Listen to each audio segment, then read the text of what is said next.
भगवान के अस्तित्व पर सवाल उठाने वाले इस कहानी को अंत तक जरूर सुने, सारे भ्रम मिट जाएंगे। एक आदमी नाई की दुकान पर बाल कटवाने गया। बाल काटते समय यहाँ वहाँ की बातें हुआ करती है, यह तो आपने भी देखा होगा।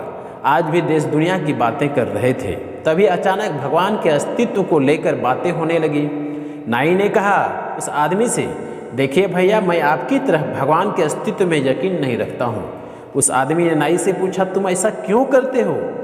नाई ने कहा, ये समझना बहुत आसान है, बस किसी भी एक गली में जाइए और आपको समझ में आ जाएगा कि भगवान है या नहीं। आप ही बताइए कि अगर भगवान होते तो क्या इतने लोग बीमार होते?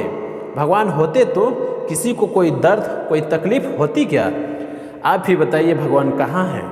वह आदमी कुछ सोचा, लेकिन बहस बढ़े नहीं, इसलिए चुप रहना बेहतर समझा। जब उस आदमी का बाल कटवाने हो गया तो वह कुछ सोचते हुए दुकान से बाहर निकला और दुकान से कुछ दूर जाकर खड़े हो गए। थोड़ी देर खड़े रहने के बाद उसे एक लंबी दाढ़ी मूंछ वाला व्यक्ति उसी की ओर आते हुए दिखाई पड़ा। उसे देखकर ऐसा लगता था मानो वह बहुत दिनों से नहाया नहीं है और अपने बाल और दाढ़ी भी नहीं कटवाए हैं। वह आदमी तुरंत नाई के दुकान में वापस घुस गया और उससे बोला, इस दुनिया में नाई नहीं होते हैं? नाई ने उससे सवाल किया, कैसे नहीं होते हैं? मैं तुम्हारे सामने हूँ। आदमी ने कहा, नाई नहीं होते हैं। यदि नाई होता तो किसी की लंबी दाढ़ी मूंछ नहीं होती। पर उस आदमी को सामने देखो, कितनी लंबी दाढ़ी मूंछें हैं। नाई ने कहा, भाई मेरे बात को समझो, नाई होते हैं, लेकिन बहुत से लोग हमारे पास नहीं आते हैं।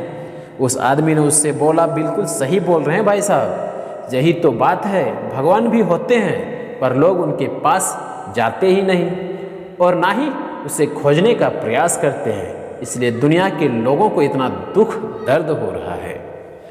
यदि यह जानकारी आप लोगों को अच्छी लगी, यह कहानी अच्छी लगी, तो इस YouTube चैनल को सब्सक्राइब जरूर कर लीजिएगा, ताकि इस तरह की अच्छी जानकारी और कहानी आप लोगों को मिलते रहे। मिलते हैं किसी और कहानी में।